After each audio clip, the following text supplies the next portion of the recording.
salaam gars yi mbokk yi ziar naa leen seen mbokk seen xarit Salam Pro Star ñëwaat naa seen vidéo yi ñuy faral di def saa su ne chaque semaine vidéo tay bi nag mooy deuxième partie vidéo bi jàll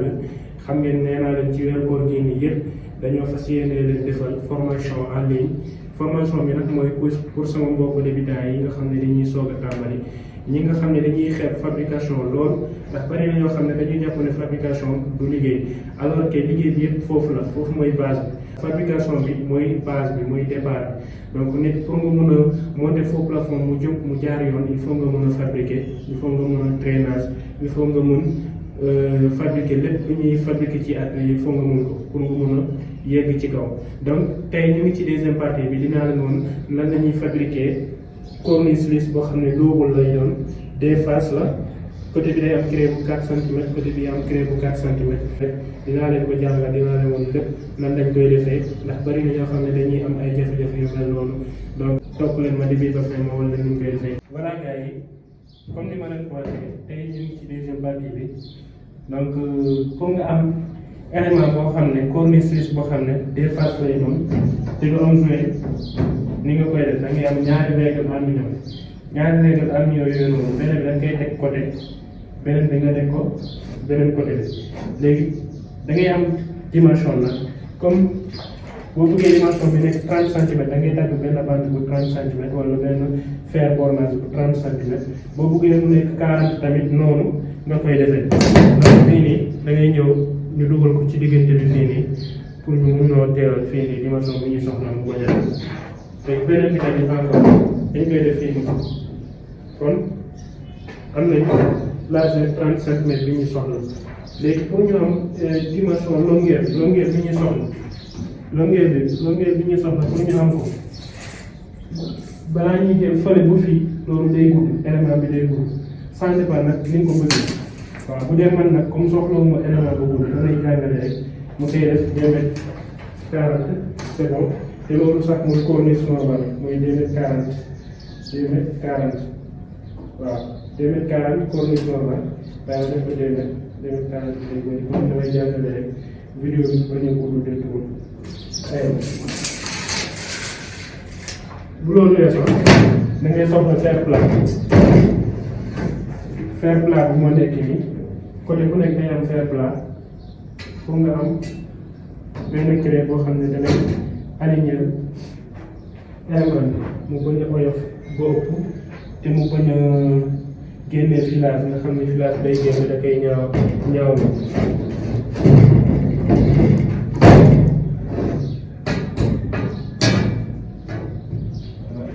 léegi am nañ bornage complet comme ni ko soxlaa léegi fii pour ñu mun a def élément des faces topp rek moom moo leen ñu koy defee.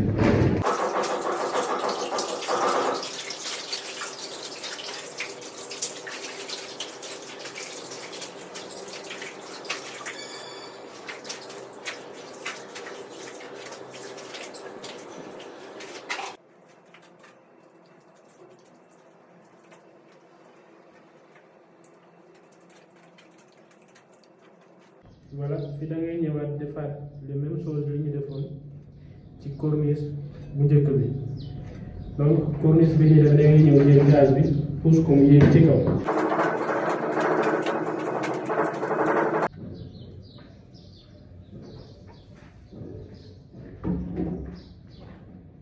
voilà fi dañuy ñëw teg filage bi nag. nekkul filage bi mooy tax élément bi dëgër ñu bëri boo leen posé question boobu noonu dañuy daal ndax dañuy jàpp ne filage bi mooy tax élément bi dëgër déedéet filage bi mooy tax élément bi su dammee bu élément bi dammee rek am fichier nga xam ne élément bi du tas carrément filage bi moo koy téye pour mu bañ a tas waaye nekkul filage bi mooy dëgëral élément bi bokk na ci li koy dëgëral la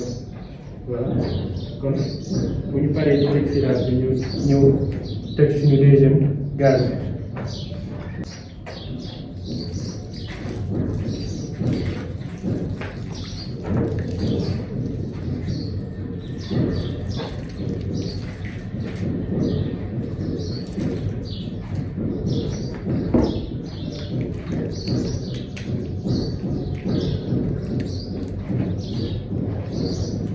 da leen fabriqué nag ak ñaari loxo bari na ñoo xam ne dañuy def fabrication bi benn loxo kese la ñuy fabriqué dañuy jël beneen loxo bi boot ko ci ginnaaw naan nii di raay donc loolu bokkul da ngay def ñaari loxo yëpp nga fabriqué parce que imagine boo demee ba am blessure ci benn loxo bi kon beneen loxo bi du mun a def dara dina utiliser seen loxo yëpp bu dee gaucher nga dina utiliser sa droite bi aussi ndax moom it mu ngi ci yoon bi bu dee droitier nga dina utiliser sa loxo gauche bi ndax moom it mu ngi ci yoon bi ndax moo lay permettre moo lay dimbali bis bu beneen bi blessé di nga mën a liggéey ak beneen loxo bi aywa bu dee compétent la nii rek baax na bu la nekkee dootoo jëlati couteau bi bu fekkee nag miinoo yoon bi mu baax da ngay jëlaat couteau bi nga mun a ranger end bii nii normal ndax sànni bi mun a taxaw bañ a gën après léegi élément bi boo ko bàyyee nii day liis lii day liis boo ci déggee crochet après bi jàpp léegi pour élément bi ñagas te doo ko def si da ngay jël filage bi nii nga bomb ko mais da nga koy bomb lu gaaw nag bu nekk foofu di yéexal ba gaar bi nekk moor ndax bu yéexee rek gaar bi day nekk moor te bu nekkee moor du la arrangé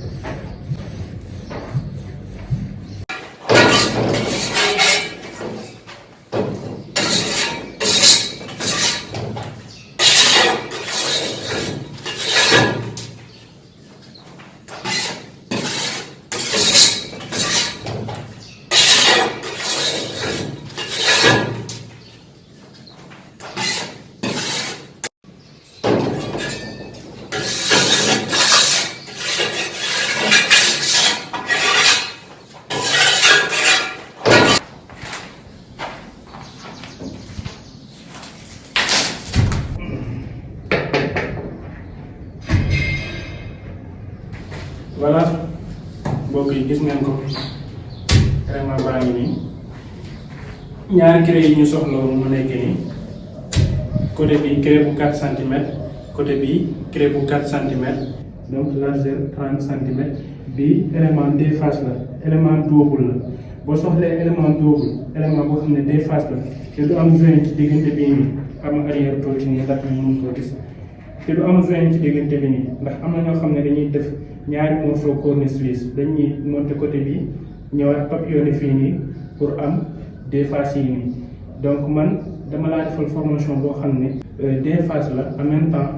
doo am benn raccordement ci diggante bi fii nii bu la neexee da ngay def spot bi nii ki war a dagg spot bi doo am jafe-jafe pour dagg ko parce que fii nii doo am portion bu ñu koree ci diggante bi su boobaa distance bi nag damay jàngale rek moo tax ma def ko 30 cm bu la neexee da nga koy def 40 bu la neexee 45 ça dépend ci ni nga ko bëggee voilà moo nekk nii élément des faces voilà gars yi tey li moo nekkoon suñu jàngale bi ñu leen indiloon formation en ligne bi mooy nan la ñuy fabriquer corniche lisse des faces mooy double bii nii bu fekkee abonné go invité naa la nga abonné wu dès maintenant parce que saa su ne chaque semaine dañuy publier vidéo bu bees